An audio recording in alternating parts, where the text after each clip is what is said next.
You're not living, you're simulating. You wake up, scroll, you work, scroll, you eat, scroll again. Be honest. When's the last time you actually felt alive? Not entertained, not distracted, alive. Most of us aren't really living. We're running scripts, playing roles, smiling for invisible cameras in a world that feels more like a set than a life. And here's the catch. It's not your fault. French philosopher Jean Baudrillard called this hyperreality, a world where images and signs don't represent reality anymore. They replace it. That sunset on Instagram, filtered to look more real than the one outside your window. That relationship online, performed affection. Those goals you chase, not yours. They're echoes of someone else's idea of success. You've been trained to respond to symbols, status, clout, aesthetic, not actual experiences. And the weird emptiness you feel late at night, that's not brokenness. That's the simulation glitching. Because you weren't made to consume pixels and pretend it's purpose. You were made to feel, to ache, to touch things that fight back. But instead, you're handed loops, Netflix, swipe, like, repeat, until your life feels like background noise to your own performance. You're not crazy for feeling disconnected. You're just stuck in a system that rewards masks over meaning. And the scariest part? The longer you stay in the simulation, the harder it gets to tell what's real at all. But there is a way out, and it starts by noticing the cracks. Let's look closer. When the world feels off, you did everything you were supposed to, got the degree, landed the job, maybe even hit those life milestones. Engagement, travel, a shiny new apartment with exposed brick and plants that match your couch. And yet, something's off. You smile in the pictures, you check all the boxes. But when the noise dies down, there's this strange emptiness. Like you're watching your life from the outside, wondering why it doesn't feel like it's supposed to. Society hands out a script: chase money, chase status, chase love that looks good in photos. And if you follow it, you'll be happy, right? That's the promise. But what no one tells you is how often that promise falls flat. You reach a goal, and instead of euphoria, there's just silence. You thought getting promoted would mean something. But the high fades by Monday morning. You post the vacation, count the likes, and still feel that weird ache in your chest. This is the dissonance Baudrillard hinted at, the gap between the symbols we're fed and the meaning we crave. We're surrounded by signs of success, but they rarely land in the heart. They echo, but they don't resonate, and deep down you know it. That unsettling feeling? It's not depression, it's not failure, it's your intuition telling you something's broken beneath the polish. You're not alone in feeling this way. And once you see the disconnect, once you stop mistaking symbols for substance, you can start asking better questions. Like, what actually matters to me? That's where we're headed next.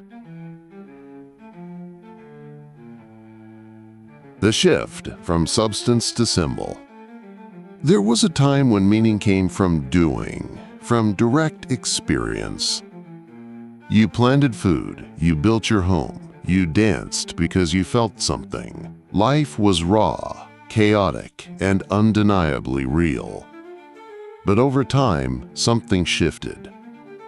Slowly, meaning got outsourced, first to institutions, then to products, then to screens. In a consumer capitalist world, symbols replaced the thing itself. Today, we don't just experience reality, we curate it. You don't need to be spiritual, you just need a yoga mat and a diffuser.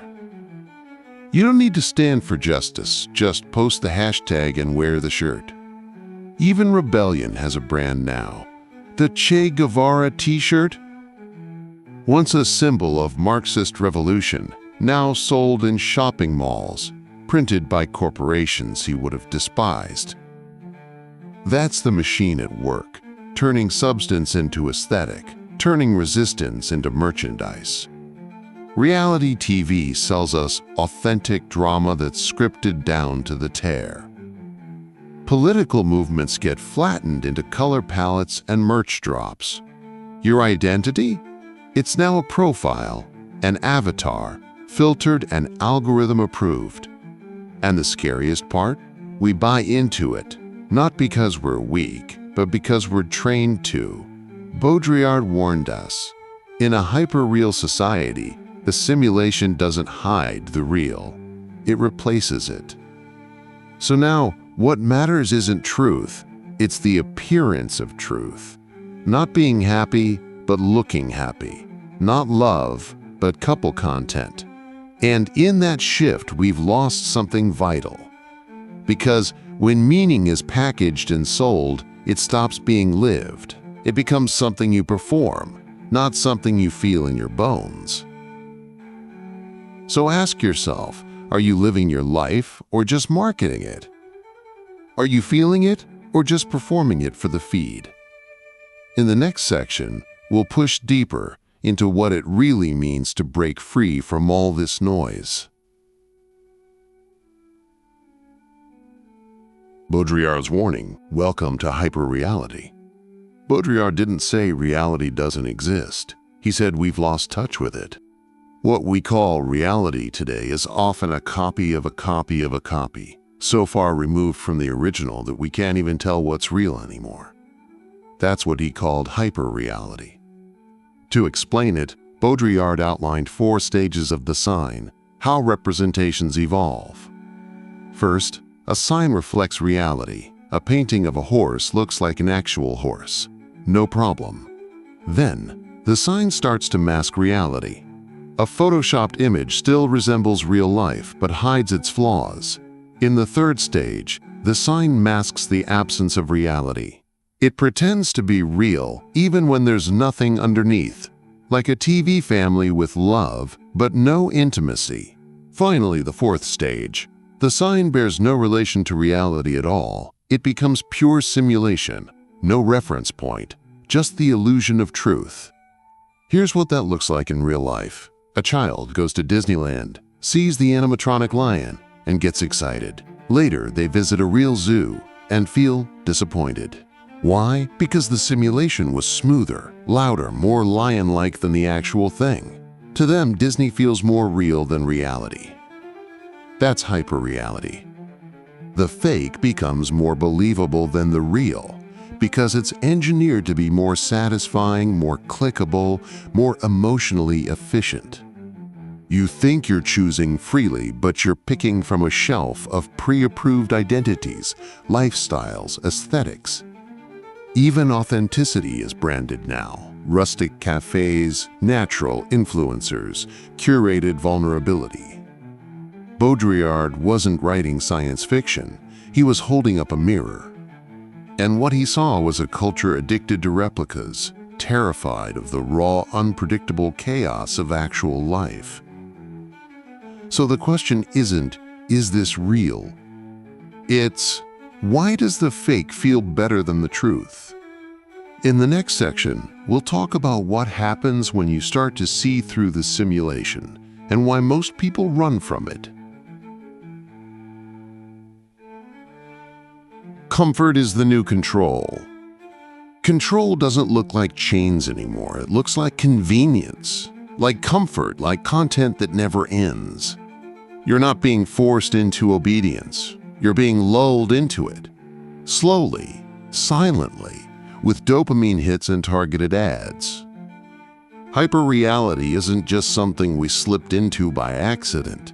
It's engineered.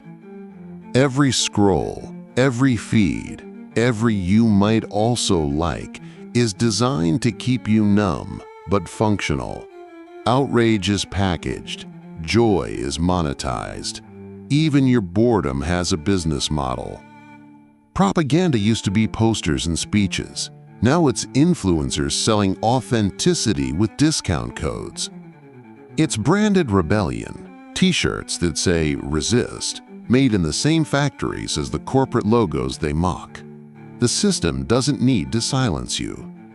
It just floods you with noise until you forget what you were angry about in the first place. And the trick? It all feels good enough. You're not happy, but you're comfortable. You're not free, but you're entertained. It's a soft cage lined with convenience and curated playlists. And most people never question it, because questioning it means feeling the ache of emptiness. It's easier to scroll than to sit with silence. Easier to chase attention than confront loneliness. Easier to buy something than ask what you're actually missing. This isn't about paranoia. It's about clarity. You're not trapped because you're weak.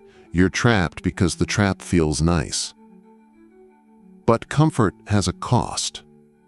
And if you want to be truly free, you have to stop mistaking sedation for peace. Next, we'll talk about what it means to wake up and why it hurts before it heals.